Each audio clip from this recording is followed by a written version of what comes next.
En esta masterclass platicaremos sobre los avances en el desarrollo de la vacuna mexicana contra el SARS-CoV-2. Muchas gracias a todas las personas que nos acompañan por su tiempo y también por su atención.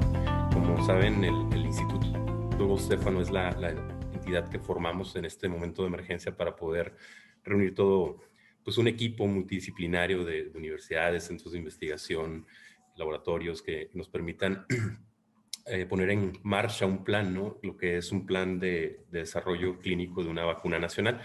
Y la idea de este instituto, bueno, es que se quede, ¿no? Que sea una plataforma ya que pues después de todo este evento, que tristemente como lo estamos percibiendo, hablo de la comunidad científica en general, pues es un problema que llegó para quedarse, ¿no? Como lo han sido otras enfermedades estacionales como la influenza o algunos otros tipos de enfermedades incluso, ¿no? Entonces el instituto lo que busca, ¿no? Ese es nuestro mantra de como una organización que está buscando aportar científicamente sin ningún interés de por medio para poner estas tecnologías disponibles a la comunidad, ¿no? Entonces, esto es la historia en general del instituto, pero bueno, vamos a comenzar hablando un poco sobre la vacuna ya de SARS-CoV-2, la tecnología que está atrás de las vacunas que están ya preaprobadas, digamos, y particularmente haciendo énfasis a las vacunas de ácidos nucleicos, ¿no? Que es lo que estamos ahorita viendo con mucha fuerza. Y bueno, en manera de introducción, pues, como mencionaba ahorita, el problema es grande y es tan solo una parte de toda esta historia de pandemias que la humanidad ha tenido, ¿no? En estas gráficas pueden ver con un tamaño proporcional a la cantidad de fallecimientos de cada una de estas plagas, que pues han llegado, como bien muy recordada, la gripe española, ¿no? Con casi 50 millones de personas que fallecieron. Y bueno, tenemos por acá SARS-CoV-2 que en este último mes, esta cifra subió, ¿no? A 2.2 millones casi, ¿no? Entonces estamos en justamente una etapa muy alarmante, pues de la última pandemia de toda una historia y como saben, faltan por llegar pandemias y es por eso que se necesita una plataforma de respuesta, no solamente una vacuna contra este problema, sino que contra las variantes que ya estamos viendo que existen en Sudáfrica, en Reino Unido, ¿no? En Brasil. Y esto es algo pues que nosotros estamos contemplando ya desde el año pasado, tenemos ya casi un año trabajando en esto, y más tarde Julio les va a dar los avances de eso, pero bueno, ahorita yo voy a enfocar primero esta introducción en lo que es entender las moléculas de la vida, básicamente el ADN, el ARN y las proteínas, que son pues por sí solas, estas dos, el ADN y el ARN, son solamente información, que se conoce como información genética, que contiene ahora sí que el código genético para poder generar proteínas. ¿Y qué son las proteínas?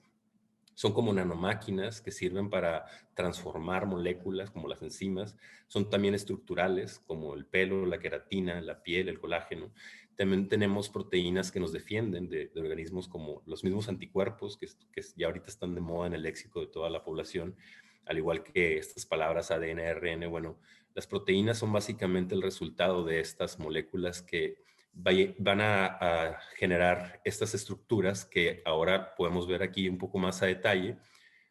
Cada escalón de estos del ADN es una base nitrogenada, ¿no? Estas 4 A, T, G y C, y cada grupo de 3 forman un aminoácido o tienen la información para que en estos ribosomas, aquí está un ARN mensajero, esta información se va leyendo con estos otros ARNs de transferencia, que les llaman, por eso la T, y van uniendo estos aminoácidos. Entonces, estas cadenas de aminoácidos es lo que conocemos como proteínas. Y no importa el ser vivo de qué se trate, si es un humano, una secuoya, una ballena, una hormiga o los mismos virus, todos los virus que vimos en la historia son proteínas que envuelven a información genética, ADN, ¿no? Y obviamente ya los seres más complejos, las bacterias, los humanos, ¿no? Los changos, todo lo que se pueden imaginar, también tienen ADN, eso es algo que no cambia. Y eso es una característica muy importante de esta molécula. Y vamos a ver más adelante por qué, ¿no? Pero ahorita, en esencia, lo que tenemos que entender es que las proteínas están codificadas en el ADN y esas proteínas son funcionales, moléculas ya funcionales, cuando tienen una estructura que logran adquirir debido a esta secuencia. Entonces, podemos formar tantas proteínas con estos 20 aminoácidos que existen como podemos formar palabras con el alfabeto, ¿no? El orden de las letras, ¿no? Cambia el significado de una palabra igual aquí en las proteínas. Entonces, ya dicho esto, podemos entender un poco más prácticamente las vacunas, porque, bueno, de cualquier tipo, y vamos a ver ahorita estos grupos un poco así, de manera rápida, antes de entrar con ácidos nucleicos, pero estas vacunas lo que hacen es estimular al sistema inmune para que pueda generar una respuesta. Es decir, le presentas al bicho o un fragmento del bicho, que en este caso son proteínas, ¿no? Para que se genere una respuesta, que son, a fin de cuentas, células del sistema inmune que van a atacar a las células infectadas para que no siga propagando la infección y pues proteínas que se conocen como anticuerpos, ¿no? Que se producen para bloquear a las proteínas que el virus utiliza para infectarnos, ¿no? Entonces, bueno, tenemos de entrada esto que es el componente que describe básicamente la inmunidad, ¿no? O sea, entra un virus, aquí tenemos las proteínas que ayudan a que el virus sea reconocido por la célula con mucha especificidad. En el caso de SARS-CoV-2 es este receptor AC2. Una vez que esto ocurre, el virus vacía su contenido genético, que puede ser ADN o ARN, dentro de la célula, y esto contiene la información para producir muchos más virus, ¿no? Y este es el problema que causan básicamente todos los virus. ¿Qué ocurre después? Bueno, aquí es donde se presenta al sistema inmune a través de estas células que se llaman APCs o células presentadoras de antígenos, en este caso, y fragmentan estos patógenos y cada uno de esos fragmentos los presentan en formas de péptidos, fragmentos cortos de esas proteínas, que las células del sistema inmune, las T cooperadoras en este caso, o T helper, ayudan a presentarlas a los linfocitos B, a estimularlos, y a los linfocitos T, que son células ya más especializadas para producir anticuerpos que van a neutralizar al virus, como pueden ver aquí, y que por lo tanto no se pueda volver a unir al receptor celular, o van a tener también la capacidad de destruir estas células efectoras a lo que es una célula infectada para que no pueda propagar más virus, ¿no? Y esto es algo que también tiene mucha relación con lo que es el diagnóstico. Ustedes pueden ver aquí que tenemos unas curvas, dos curvas que se alcanzan a ver cuando tenemos una infección primaria y cuando tenemos una infección secundaria, que es cuando se repite. Perdón. Y luego aquí podemos ver qué células participan, como habíamos visto, los linfocitos B, que empiezan a producir anticuerpos. Y esta es una característica que tiene el sistema inmune, ¿no? De tener memoria. Y esa memoria es justo la razón por la que se utilizan dos dosis de vacunas, o lo que le llaman el prime y el boost, o la primera dosis y el refuerzo, ¿no? Que, como saben, en algunas otras infecciones, las vacunas cambian mucho dependiendo del tipo de patógeno, ¿no? Hay vacunas que con una sola inmunización es suficiente y te dura años. Hay vacunas que requieres 2 o hasta 4 inmunizaciones. Entonces, esto va a depender de muchas cosas y todo eso es muy complejo, pero básicamente gira alrededor de dos cosas: el antígeno, qué tipo de antígeno es, y el sistema inmune, ¿no? Entonces, depende del sistema inmune, y si ese bicho no tiene genes para evadir al sistema inmune, ¿no? O capacidad de ir mutando y mutando y adaptarse como muchos virus, entonces el sistema inmune ya genera esta parte de aquí que es la protección a nivel celular y humoral, como se le conoce, es decir, células y anticuerpos, ¿no? Y estos anticuerpos van a ver, como ya saben de las pruebas de diagnóstico, en los primeros días aparecen las IgMs, luego comienzan a aparecer las IgGs, y bueno, esto es lo que estamos buscando a fin de cuentas con cualquier vacuna, que de alguna u otra forma al sistema, al cuerpo que se está vacunando, se le presenten fragmentos de este bicho, ¿no? Y eso es lo que nos lleva a toda esta innovación que hemos estado viendo durante este último año, ¿no? El que está aquí en amarillo, podemos ver algunos ejemplos de las vacunas que están ya utilizándose, semiaprobadas porque ya cumplieron con una fase 3 o que están avanzando ya a una licencia comercial. Y todas estas son el surgimiento de años y años de investigación, ¿no? Que vale la pena recalcar, y es importante mencionar que las vacunas no se están saltando pasos ahorita, ¿no? Simplemente se está haciendo todo en paralelo, asumiendo un riesgo que es más financiero que científico, ¿no? O sea, no se están omitiendo pasos, se hace todo en paralelo, se está produciendo vacuna en paralelo sin saber si va a servir o no va a servir en la mayoría de los casos. ¿Para qué? Pues para poder tenerlo en un tiempo récord. ¿Y qué podemos ver aquí? Como les comenté, independientemente de la enfermedad, las vacunas pues son versiones del virus, ya sea partes del virus o de la bacteria inactivados, o fragmentos como sus proteínas que ya pueden ser obtenidas del virus mismo o de la bacteria misma, o se pueden producir recombinantes. ¿Qué significa recombinante? Que tomamos el gen de ese bicho, el que queremos, y lo metemos a otro organismo para que produzca grandes cantidades y ahí lo podemos purificar. Entonces, esto que ven acá son las primeras versiones que hubo, ¿no? Y ahora ya todo tiende, como pueden ver, a los ácidos nucleicos en su mayor parte, o vectorizadas, que ya vamos a entrar de lleno al tema de los tipos de vacunas, ¿no?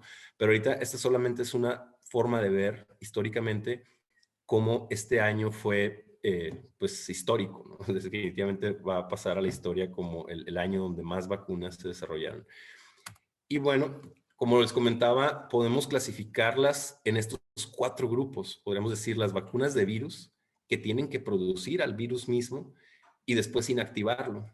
Y eso pues ya tienes un virus que no te va a causar una enfermedad, pero que sí va a servir para que el sistema inmune lo reconozca, ¿no? Y también tienes otras, en este mismo grupo, versiones que les llaman atenuadas, ¿no? O debilitadas. Y luego pasamos al segundo grupo, que es donde utilizan otros virus, que no es el agente patógeno, para meter información genética, el ADN, y ese virus ahora es tu vector, por eso le llaman vectorizadas, porque va a llevar esa información genética a las células. ¿Qué información genética? La que ocupas para producir las proteínas del virus real, ¿no? Del virus contra el que quieres proteger, inmunizar. Luego también tenemos las de proteína, que son como les comenté, ya sea que fragmentas un virus inactivado y introduces solamente proteínas o las produces recombinantes, ¿no? Las produces en un sistema biotecnológico, en levaduras, en bacterias, que son inocuas, las utilizas para producir con los genes del virus patógeno grandes cantidades de la proteína que vas a inyectar a la persona para que se hagan anticuerpos y todo lo que explica inmunidad. Pero las vacunas de ácidos nucleicos tienen una ventaja muy importante sobre estos grupos que mencionaste ahorita, porque son vacunas que solamente van a utilizar la información genética del virus que está en el ADN o en el ARN para convertir a la planta de manufactura a tus propias células. No, no tienes que producir los virus, inactivarlos o producir las proteínas, purificarlas y después inyectarlas. Simplemente el ADN o el ARN entra a tu cuerpo y genera ahí dentro la información, la proteína.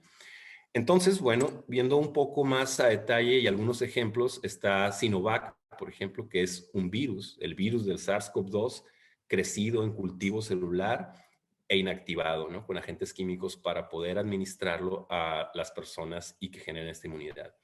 Esas son las vacunas virales, ya sea con virus inactivado o atenuado. Cuando dices atenuado, es que les cambian los genes para que no sean virulentos.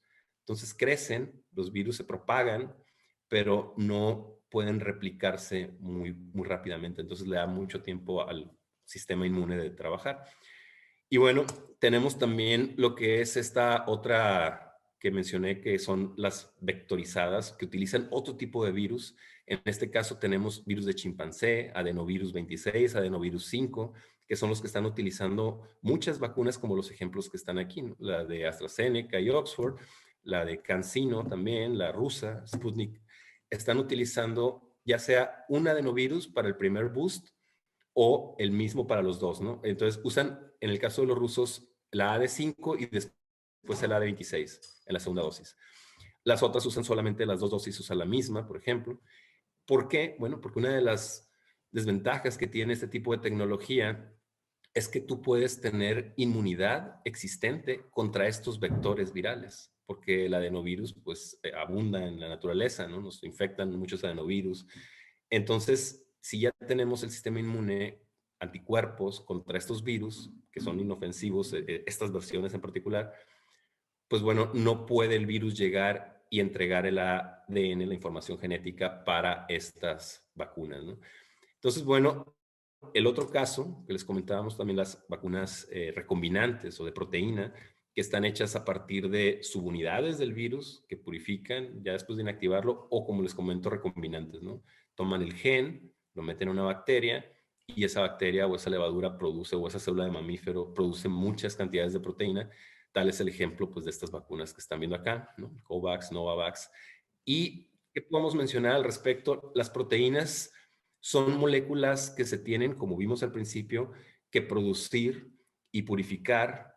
Y si hay un cambio en esa proteína, porque ahora es una variante del virus, estás cambiando también las características bioquímicas de la proteína, ¿no? Entonces, en la parte del proceso de producción de vacunas, tú tienes etapas donde tienes que producir la molécula, tienes que purificar la molécula, después formularla y hacer el llenado y el envasado final.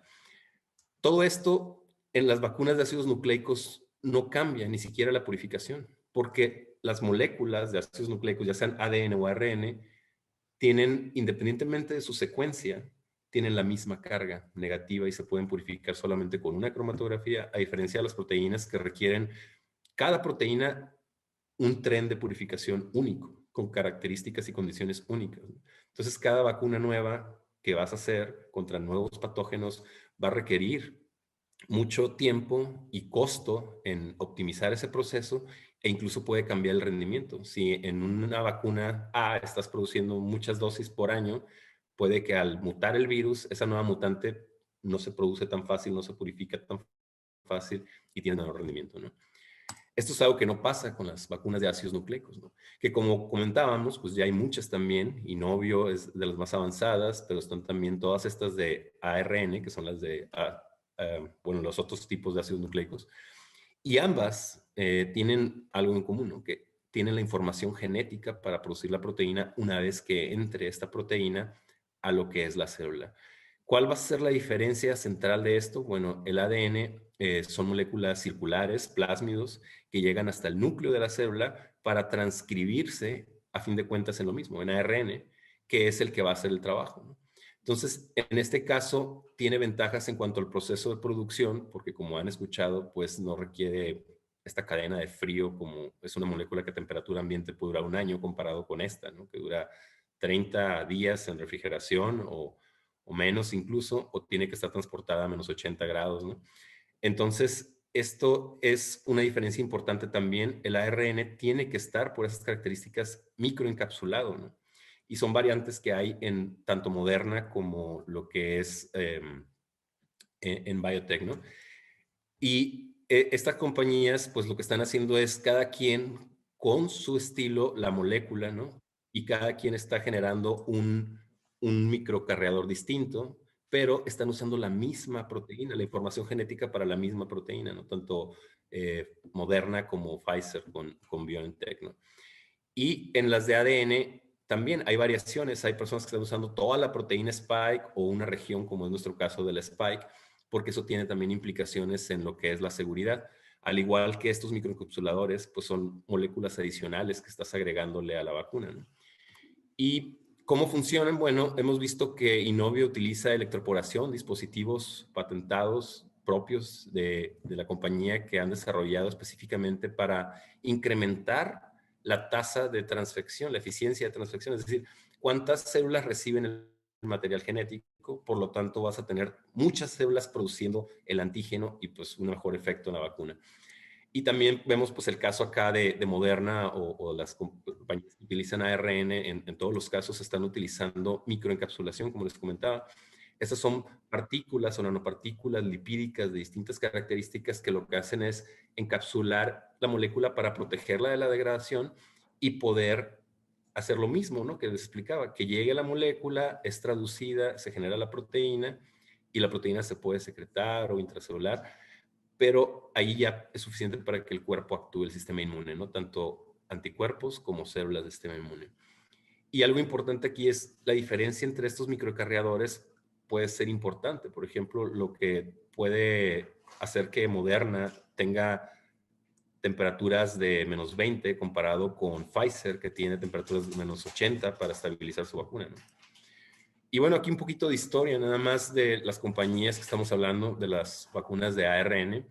Y podemos ver en este artículo, que fue la primera publicación, de las primeras publicaciones que hizo el grupo de Katalin Karikó, que fue quien ahora ya es parte de BioNTech, pero es una historia interesante porque pasaron años, muchos años, más de una década, para que el trabajo que ella publicó fuera percibido con interés por la comunidad científica, hasta que Eric Rossi fue el que fundó Moderna justamente porque él quería utilizar ese ARN que ahora estaban diciendo Katalin por acá que podían hacer. ¿Y cuál fue el truco de ella? Hacer un ARN modificado, químicamente modificado. Entonces las vacunas que ahorita vemos de Moderna y de Pfizer tienen ARN modificado químicamente para que el cuerpo no lo rechace, no lo degrade. Eso aunado a la microencapsulación. Entonces ellos pues fundaron Moderna. Él tenía ya mucho tiempo trabajando, Robert, con lo que son justamente estos microacarreadores, con estas formulaciones para poder mejorar la entrega de los fármacos al sistema biológico, al cuerpo, ¿no? Entonces, bueno, él ya no está en la compañía desde 2014, pero en general esa es la historia que hay detrás de esto. Y bueno, aquí está la referencia, hay drama, hay de todo, ¿no? Lo pueden también consultar, es interesante. Y finalmente, esta parte de concluyendo con lo que son las vacunas de ARN, ¿no? Recordar que además del ARN, como les comento, que está modificado, pues es de la misma proteína, la Spike, que es una glicoproteína del SARS-CoV-2, y también tienen lípidos, distintas estrategias, ¿no? Como les comento, que van a variar la estabilidad de la fórmula. Y bueno, esto es lo que pudiera a lo mejor también ser un problema de seguridad, la reacción alérgica que las personas pueden tener, no necesariamente a la vacuna, sino a los componentes de la vacuna, ¿no? Entonces, bueno, aquí están las diferencias de ambas que contienen ARN. Y bueno, pasando a las vacunas de ADN, pues hay que mencionar, ya después de lo que he dicho, creo que está claro cómo funcionan, qué ventajas pueden tener contra las de proteínas o las de virus, ¿no? Ya sean virus atenuados o vectorizados. Y podemos ver que el tiempo de desarrollo de las vacunas de ADN ha sido muy lento, al igual que las de ADN, que como les comentaba en la historia anterior, pues inicialmente las querían para hacer células madre, para hacer terapia génica, pero no para vacunas, ¿no? Hasta que se fundan estas dos compañías. Ahorita con ADN pasó algo similar, empezaron a crecer el interés por las vacunas de ADN, ya que representan todas estas ventajas, aunado a la estabilidad que tiene la molécula de ADN comparada con el ARN, ¿no? Los costos de manufactura son mucho más bajos también, y podemos ver una variedad de plásmidos y estrategias que ahora se tienen para las vacunas de ADN. Aquí, por ejemplo, es solo para tomar en cuenta el tamaño de estas moléculas plasmídicas o estos vectores de ADN que se utilizan. Tenemos unos muy grandes comparados, como pueden ver aquí, que ya se han utilizado con éxito, incluso por los desarrolladores de vacunas, como el grupo de Oxford, de AstraZeneca, también estuvo haciendo vacunas de ADN, probando vacunas de ADN, porque a fin de cuentas hay que recordar que los virus que ellos usan, pues son un vehículo para llevar igual información genética. Y bueno, aquí podemos ver plásmidos muy grandes, pero ya en nuestro caso, la vacuna que diseñamos, que también es de ADN, utiliza estos nanoplásmidos, que son moléculas muy pequeñas. Ya con la proteína y todo, es una fracción del tamaño de las anteriores, la tercera parte, ¿no?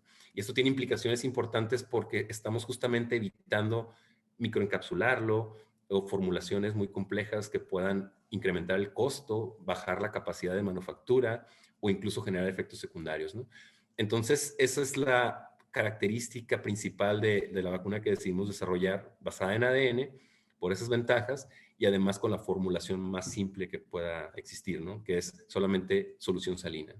El ADN en solución salina.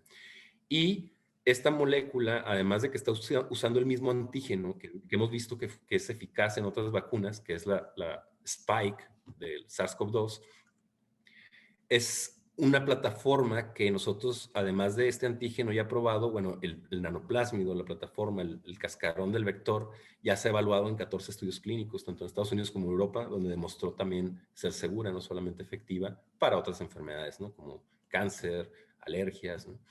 Herpes. Y bueno, esta es básicamente la vacuna que estamos desarrollando nosotros, que es de ADN, ¿no? Y bueno, ¿qué ventajas puede tener esto? Como les comenté, el hecho de tomar una fracción de esta proteína y no toda la proteína completa hace que también los anticuerpos que se van a generar sean específicos contra esa zona y no contra otras regiones del virus o de la proteína, porque queremos anticuerpos que bloqueen específicamente este RBD significa Receptor Binding Domain, o es el dominio de unión al receptor. Este fragmentito de aquí es lo que le permite al virus entrar a nuestras células. Por eso, al inyectar este plásmido con esta información genética de este receptor, de este dominio de unión al receptor, se va a generar aquí la proteína, y esa proteína nuestras células la van a producir para que el sistema inmune lo detecte y genere anticuerpos neutralizantes y también genere células del sistema inmune, ¿no? Esto es lo que realmente nos da todas estas ventajas que se comparten con las vacunas de ARN también en el sentido de que son rápidas de producir y evaluar, se pueden adaptar rápidamente si el virus muta, rápidamente puedes tener la nueva vacuna, se manufacturan económicamente y a gran escala, masivamente, y son seguras y efectivas, ¿no? Con la ventaja de que las vacunas de ADN son moléculas muy estables, ¿no? Entonces las puedes tener a temperatura ambiente, no ocupas transportarlas a -80 ni almacenarlas a -80 o a -20, o ni siquiera 4 grados, ¿no? Y esto es lo que tenemos hasta el momento. El doctor Julio les va a hablar más de nuestro proyecto, pero ya logramos demostrar desde cultivos celulares que la molécula diseñada se produce estable y dentro y fuera de la célula, como pueden ver, esta es una imagen, un Western blot, ¿no? Que lo que hace es detectar la proteína con anticuerpos específicos contra la proteína y vemos que aquí se encuentran. Y bueno, estos anticuerpos que la reconocen además son anticuerpos específicos, ¿no? Y bueno, ahora voy a dejar con la plática en manos del doctor Alejandro Carballo, que va a continuar con la presentación.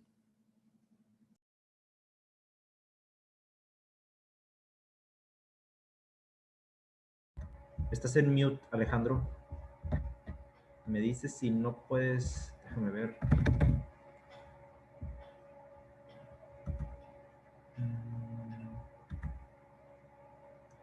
Debes Ahí está. Exacto, muchas gracias. Creo que ya estoy hablando por aquí. Sí. Ya está. Muy bien, gracias por la invitación. Esta será una breve aportación a la historia que ya les ha estado platicando mi colega, el doctor José Manuel. Y enfocaré estos 10 minutos a responder esta pregunta, ¿no? ¿Por qué necesitamos una vacuna mexicana? Si ya estamos viendo que alrededor del mundo se están desarrollando cientos de estrategias para poder combatir a la enfermedad, ¿por qué en México es necesario una vacuna mexicana? Ups, creo que... Sí, el control creo lo tiene mi colega, ¿está bien? Un clic más. Ya lo tienes tú, perdón. Ah, ok. A ver. Ahí está. Muchas gracias. Entonces, lo principal es no depender del extranjero y estamos pagando las consecuencias de eso en términos de fases, ¿sí? Etapas de vacunación de nuestra población. El año pasado la revista Nature se acercó a esta iniciativa entrevistando al doctor José Manuel Aguilar y el encabezado habla por sí mismo, ¿no? Nadie vendrá a rescatarnos. No solo en México, en Latinoamérica necesitamos desarrollar vacunas, ¿sí? Tener tecnología propia, nuestra propia producción para poder entonces distribuir a nuestra sociedad. En Estados Unidos, desde el inicio de pandemia se ha manejado de que si queremos enfrentar a COVID-19, tenemos que desarrollar muchas vacunas, no solo una. No hay que apostar solo por una. Entonces, a finales del año pasado sale esta nota, el 17 de diciembre, en donde el CONACYT junto con el gobierno, entonces quieren impulsar, ¿sí? Para poder lograr y producir una vacuna nacional, una vacuna mexicana. Nunca es tarde. Ya pues, pasó casi un año, pero nunca es tarde para poder enfrentar esto. Y ahorita les voy a decir por qué no es tarde, ¿no? A pesar de que ya hay varias vacunas con muy buenos resultados, necesitamos seguir implementando nuevas capacidades de producción, sobre todo. No queremos saturar una línea de producción como lo es las capacidades de Pfizer. Ahí se adelantó, pero bueno, lo anterior era esa parte, ¿no? Del desabasto que tenemos y que va a tomar más tiempo de lo esperado, ¿no? Desafortunadamente, para poder cumplir con las etapas de vacunación en nuestro país. Algo muy importante a resaltar es esta nota que sale el 25 de enero. No es un tema reciente, es algo que se ha venido hablando a lo largo de la pandemia, que llegó, el coronavirus llegó para quedarse.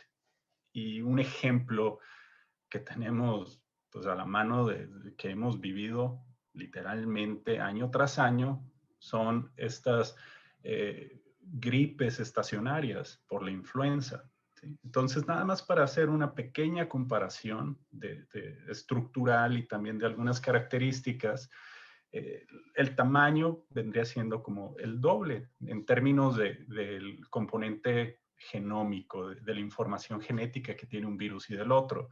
El SARS-CoV-2 anda en 30,000, digamos, unidades, pares de bases, y influenza anda alrededor de 14. Algo que llama la atención es la tasa de mutación. Es por eso que necesitamos vacunarnos periódicamente, año tras año, en etapas, sobre todo de invierno, porque vienen nuevas cepas de influenza. ¿Sí? Hay una mutación, hay modificaciones y necesitamos prevenir la gripe, ¿no? Entonces, la tasa de mutación es menor en los coronavirus. ¿Sí? Entonces, en una proporción de 1/10 a la -6 y en influenza a la -5. Entonces, muy cercanas.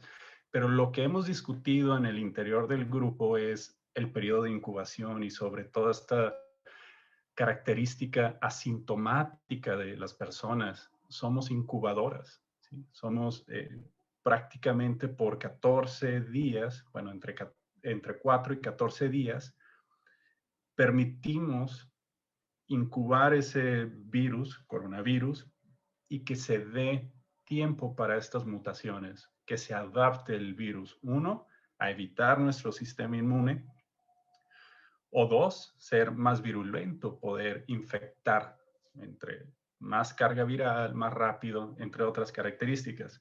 Y las patologías, pues ya muy conocidas, sobre todo porque lo hemos visto a lo largo del año, el daño pulmonar, el sistema inmune violento también que desencadena, también problemas en endotelio, intestinos. En cambio, en influenza pues, no es tan duro.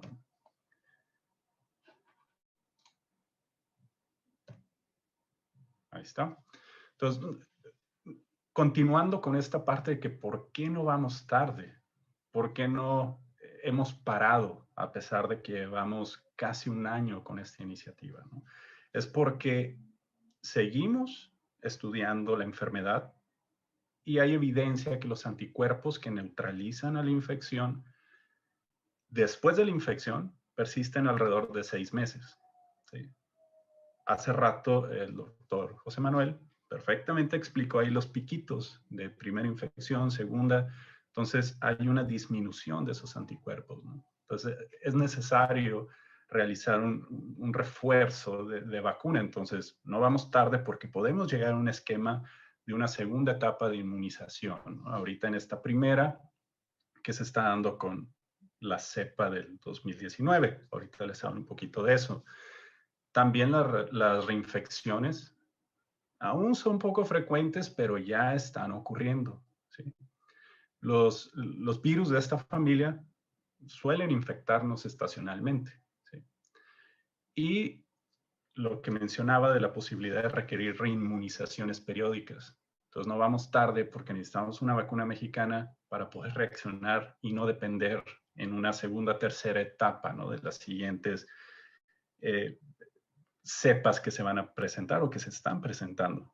Y lo que mencionábamos, los virus de ARN mutan rápidamente.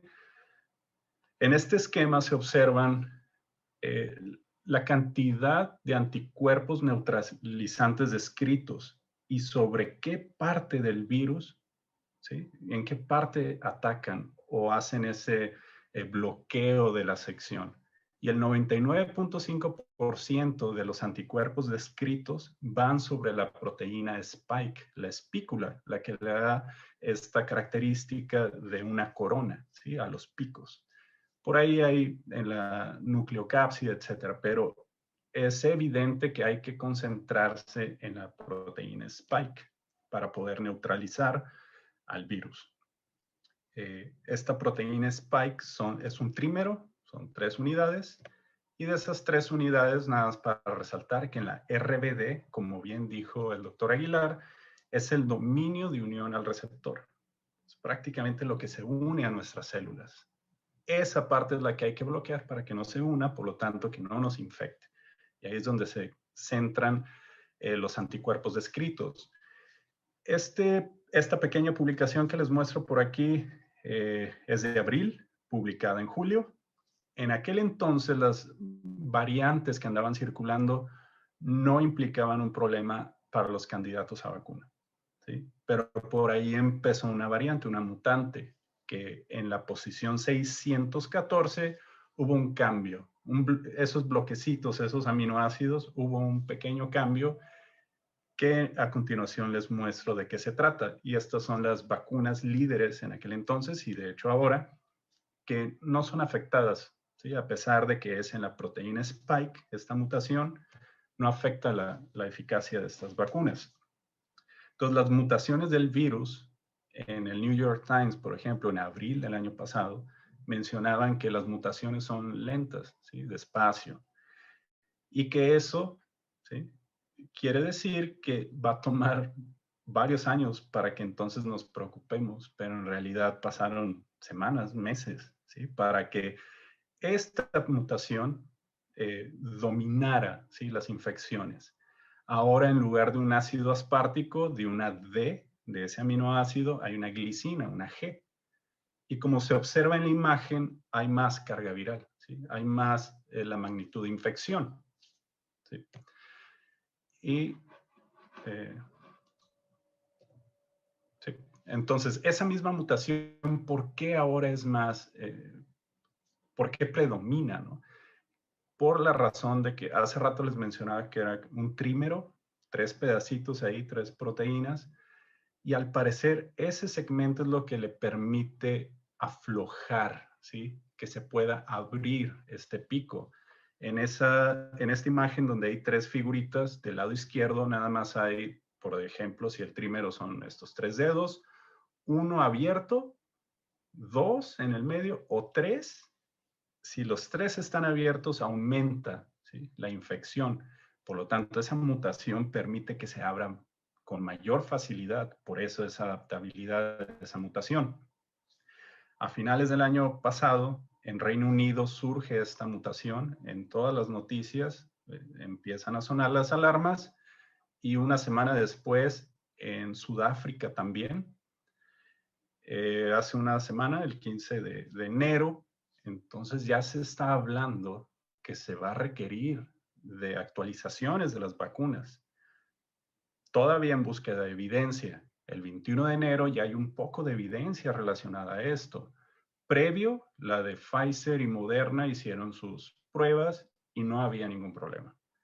Pero con la de Sudáfrica ya se encontró que hay una evasión del sistema inmune, de esos anticuerpos neutralizantes. ¿Y por qué? Porque hubo cambios en esa RBD, en ese sitio, en ese dominio de unión al receptor. Antes cambiaban a lo largo de este pico, por así decirlo, pero no lo que se le pegaba. La de Reino Unido tiene un cambio, resaltado aquí en rojo, en la posición 501. No hubo problema con las versiones de las vacunas actuales. Pero la de Sudáfrica ya empieza a sonar las alarmas con estos 2 mutaciones extras. En nuestro equipo de investigación, en otras áreas, no de vacunas, no de coronavirus, pero sí de proteínas, hemos visto que la letrita esa K, que es una lisina, es más pegajosa, ¿sí? Entonces, esta adaptación del virus en esa zona permite que se pueda pegar, ¿sí? Con mayor fuerza. Y también pueden formar puentes de sal y de esa manera estabilizar esa unión. Entonces, es de llamar la atención esa variante de Sudáfrica. Y ya por último, esta mañana sale esta publicación en una revista muy prestigiosa, aunque esa mutación ya lleva meses atrás, ¿no? Pero hoy sale evidencia que la mutación 439, de nuevo por una K, por una lisina, que es más pegajosa, evade el sistema inmune, ¿sí? Entonces, todo esto es para no bajar la guardia, no vamos tarde, hay que estar preparados. Y a continuación, mi colega, el doctor Julio Suárez les platicará de nuestro consorcio, de cómo estamos preparados para empezar a seguir combatiendo al coronavirus. Gracias.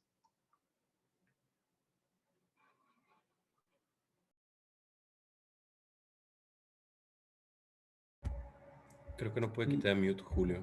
¿Dónde está Julio? Déjame lo ubico. Espérame. Y ya tienes el control Julio remoto. Suárez. Haz tu mute. Ya debes de poder quitar el mute. Gracias, sí. Primera vez que no soy yo el que no quita el mute. Pues gracias. Como les comentaba Manuel y Alejandro desde el principio, nosotros decidimos establecer un equipo de operaciones que nos permitiera atender de la manera más eficiente y efectiva posible esta emergencia, pero que también quedara como un centro de respuesta ante las siguientes y de respuesta continua ante esta emergencia que bueno, va a estar con nosotros por todavía un buen tiempo. Para esto se creó el Instituto Gul Stefano, que coordina a través de alianzas estratégicas el desarrollo de una vacuna de ácidos nucleicos. Estos son nuestros aliados estratégicos con diferentes niveles de involucramiento que han estado trabajando con nosotros alrededor a lo largo de este proyecto, excluyendo los contratistas extranjeros que producen la vacuna por el momento. ¿Sí? El equipo científico es liderado por el doctor José Manuel Aguilar, la doctora Mayra Pérez del Politécnico Nacional, directora del Audivi, el doctor Alejandro Carballo, que conocieron, y su servidor. El doctor José Luis Estefano es una de las personas que nos formó, Alejandro, Manuel y a mí, junto con su esposa, la doctora Mary Gould, y en honor a ellos es que lleva el nombre de este instituto. Un equipo clínico, el doctor Gibran Rubio, que es mexicano, está ahorita haciendo un postdoc en Alemania, en la Universidad de Colonia. La doctora Ivonne Flores, el doctor Jorge Salmerón Castro, del IMSS y la UNAM respectivamente, y quienes son nuestros expertos clínicos, que son de los pocos mexicanos que tienen experiencia en desarrollo clínico de vacunas. Ellos trabajaron en la vacuna del papiloma humano, que es la única vacuna que se ha desarrollado en México en los últimos 20 años, ¿no? Hasta el final del desarrollo. Y apoyo de estudiantes nuestros que nos han estado ayudando mucho, ¿no? Además de que cada paquete de trabajo tiene un equipo grande, es el equipo preclínico, es el personal de la Unidad de Desarrollo Biotecnológico del Politécnico Nacional, coordinado por la doctora Mayra Pérez, quien es consejera del instituto. Y bueno, como ya se los mencionó el doctor Aguilar, estamos desarrollando la vacuna NPJS19 contra el virus SARS-CoV-2, causante de COVID-19, y es una vacuna basada en nanoplásmidos que tiene sus ventajas importantes. Es la última generación o la más reciente generación de vacunas de ADN. Utilizamos estos plásmidos pequeñísimos, que esto favorece el ingreso de estas moléculas a la célula para que puedan empezar a producir la proteína que entrena al sistema inmune para reconocer al virus sin enfrentar al sistema inmune al virus per se. Y también ya estamos produciendo la versión 20 o 19A, como la quieran ver, que ya incluye las mutaciones de la cepa sudafricana que les mencionaba Alejandro hace unos momentos, y que es una de las razones también por las que estas plataformas son tan poderosas, porque nosotros en cuestión de 2 semanas ya bueno, ahorita le faltan como una semana, pero en cuestión de 2 semanas tenemos unas 2 semanas de respuesta para tener versiones de nuestra vacuna para cepas nuevas, ¿no? Ventajas de esta plataforma y por qué la seleccionamos es que nuestra formulación no utiliza aditivos. Si recordarán la lista que les mencionó Manuel cuando hablaba de las vacunas de ARN, toda esa lista de aditivos que son estabilizadores, algunas moléculas que promueven la respuesta inmune y hacen que sean más eficientes las vacunas. Nosotros no las utilizamos porque estos adyuvantes, estas moléculas que hacen más eficiente la respuesta inmune, nosotros la incluimos en la información de nuestra vacuna. Entonces son adyuvantes que se conocen como intrínsecos. El hecho de que el ADN sea tan estable, que puede estar almacenado por más de un año a temperatura ambiente en solución salina, pues nos ayuda a no requerir estos estabilizadores que otras moléculas sí requieren para evitar la degradación. nosotros no necesitamos. Entonces, solo ADN en solución salina. Esta formulación simple reduce drásticamente la posibilidad de reacciones, sobre todo reacciones alérgicas. El ADN no es una molécula que vaya a ser particularmente inmunogénica, porque, bueno, siempre estamos expuestos a ADN, ¿no? No solo nuestras células, sino consumimos ADN todo el tiempo. Reduce costos el utilizar una formulación tan simple y también te pone una exposición menor ante limitaciones en la cadena de suministros de todos esos estabilizadores. Todo el mundo utiliza ciertos estabilizadores, pues todo el mundo está demandándolos y no hay suficiente oferta en el mercado internacional y eso, bueno, te limita el desarrollo o te aumenta los costos. La estabilidad de temperatura ambiente reduce los problemas logísticos de transporte, almacenamiento de la vacuna, lo cual también reduce costos, aumenta velocidad en la que la puedes implementar. La aplicamos intramuscularmente, es decir, no requerimos ningún microacarreador, estas moléculas complejas, difíciles de producir y que también tienen su potencial de producir reacciones. Nosotros no las requerimos, no requerimos equipos especializados como electroporadores que se utilizan en algunas vacunas de ADN que no utilizan esos nanoplásmidos. Nosotros no requerimos y esos equipos son caros, además requieren entrenamiento y no hay disponibilidad en realidad en el mundo para vacunar a un número importante de personas. Y ahí, como mencionó también Manuel, es una plataforma que ya ha sido probada clínicamente en fases 1 y 2, entonces sabemos que la plataforma en sí que utilizamos es segura en humanos, ¿sí? Porque se ha utilizado repetidamente en humanos y no ha causado reacciones adversas serias. Hasta el momento empezamos hace 11 meses a trabajar y bueno, hemos estado trabajando pues con limitación de recursos ciertamente, muchas cosas que debieron de funcionar para que se desarrollara rápidamente como pasó en otros países, aquí no pasó. Sin embargo, hemos ido avanzando hasta llegar al punto en que ya tenemos todo listo para empezar a producir nuestra vacuna para pruebas en humanos. Somos el único equipo mexicano que está en esa posición por mucho.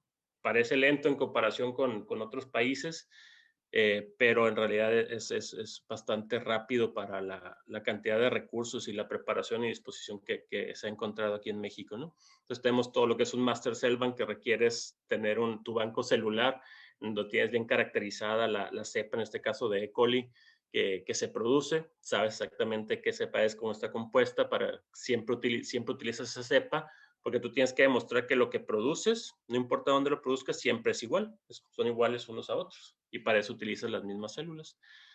Sabemos exactamente nuestra productividad, esto es importante, parece que no es importante, pues es importante saber cuánto producen para tú poder calcular la capacidad de producción que tienes. Acabamos de terminar el protocolo preclínico. Toda la parte experimental hasta el momento se subcontrató al Politécnico Nacional, al UDIVI.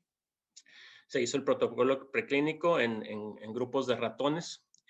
Se comprobó que es inmunogénica la vacuna, es decir, produce una respuesta inmune específica contra el virus.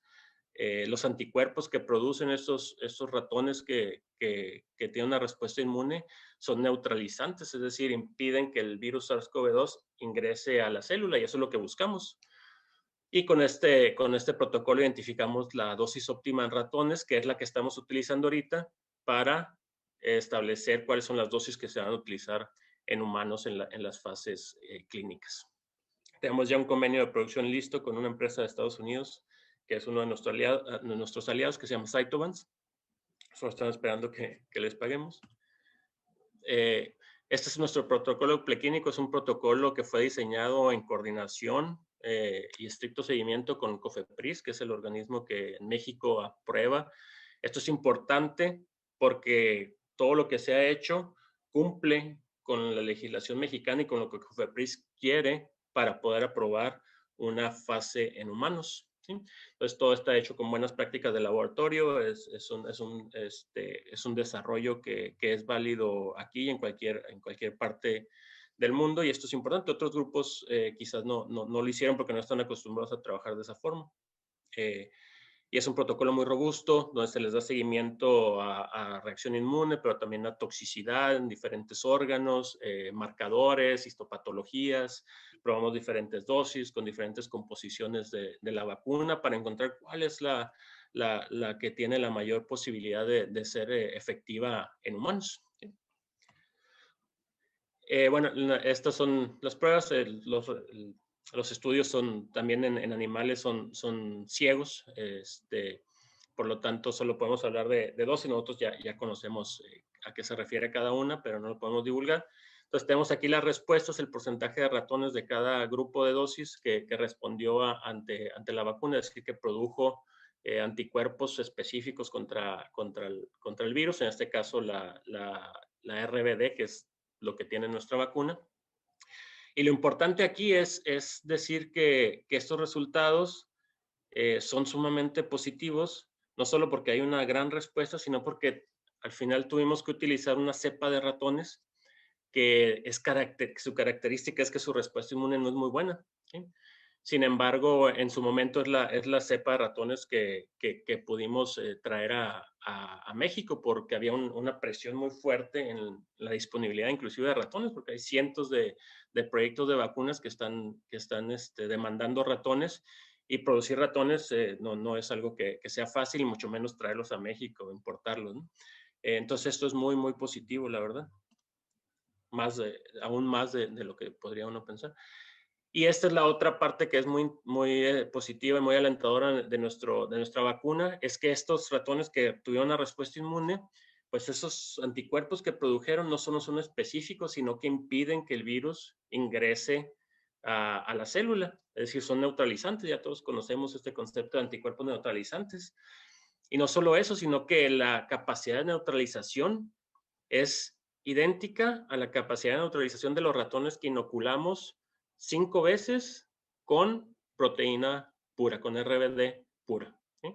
Y además esa proteína tenía potenciadores de la respuesta inmune que son tan potentes que de hecho no se utilizan en humanos. Entonces era un control positivo sumamente estricto, y aún así los que respondieron con la dosis óptima de nuestra vacuna, su capacidad de neutralización es idéntica a la de esta, digamos, sobrecarga del sistema inmune que se hizo con las proteínas, ¿no? Que se hizo porque sabíamos que no había forma de que fallara ese protocolo, de ese control positivo. Actualmente estamos haciendo pruebas y se van a hacer con la nueva versión de la vacuna, esta 19A o 20 para la cepa de Sudáfrica, y ahora sí vamos a utilizar una cepa de ratón que es la que utilizaron los grandes proyectos de vacunas, que fueron los que acapararon todo cuando nosotros queríamos utilizarlo. Se está haciendo la transferencia de tecnología de procesamiento, tanto upstream como downstream, a México, para también tener la capacidad de producir la vacuna en México y no solamente en el extranjero, como lo estamos haciendo ahorita. Y ya con los resultados de este estudio preclínico, estamos finalizando el protocolo para humanos, para enviar a COFEPRIS. Nosotros ya teníamos un esbozo de este protocolo, pero requeríamos los resultados del preclínico para informar la finalización de este protocolo. Y esto lo está haciendo una empresa, de hecho, de Monterrey, que se especializa en hacer pruebas clínicas en humanos, ¿no? en administrar e implementar fases clínicas. Ahorita estamos en esta etapa que sí, que es la etapa en la que estamos ahorita financiando, es para la producción de las dosis para esta fase clínica. La producción de las dosis para animales y la producción de las dosis para humanos son distintas, requieren niveles de regulación distintos. Mientras para animales tú utilizas algo que son buenas prácticas de laboratorio, para humanos se conoce como buenas prácticas de manufactura clínica, eso es CGMP. Se van a hacer los retos en ratones transgénicos, es decir, donde tú vacunas ratones y los expones al virus para ver si protege de la enfermedad. La razón de que son ratones transgénicos es que el virus no infecta normalmente a los ratones, porque este receptor, el AC2, que es donde se pega el RBD, en ratones es diferente. Entonces, necesitas ratones que están modificados genéticamente para que ese receptor AC2 sea idéntico al humano, y por lo tanto el virus sí puede entrar a las células e infectarlo. Y lo que le decía es el protocolo de fase clínica 1-2 ahí en esta empresa avanzante. Este es el protocolo del reto en ratones humanizados, que se conoce estos ratones transgénicos. Y esta es una comparación de nuestro proyecto con el proyecto de Pfizer-BioNTech. Cuando empezaron, ellos empezaron mes y medio, 2 meses antes que nosotros. Sin embargo, ya están en el mercado. ¿Por qué? Porque en México no funcionó nada de lo que tenía que funcionar para este proyecto. Hasta noviembre del año pasado, todo lo pagamos de nuestras bolsas, con nuestro propio dinero. Como les dijimos, todo se tuvo que subcontratar porque no teníamos capacidad de laboratorio para hacer la investigación.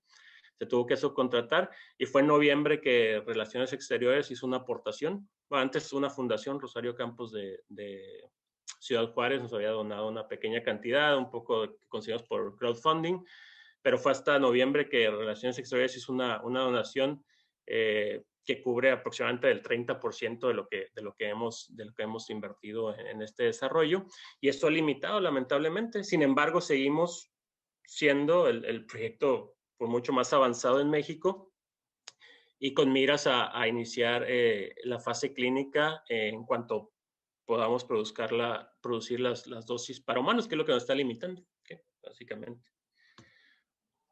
Y bueno, este es más o menos cómo funciona el desarrollo. Les decía, ya está listo el protocolo, bueno, el protocolo clínico ya está finalizándose. El acuerdo de ejecución con esa empresa de Monterrey ya está listo. Tenemos una ventanilla exclusiva con COFEPRIS, donde podemos estar yendo con resultados para que evalúen rápidamente, en lugar de esperarse hasta el final y empezar a leer desde el principio todo, que es una de las razones por las que se ha acelerado el desarrollo de vacunas en todo el mundo. Y este es nuestro esquema general de desarrollo, como muchas otras vacunas.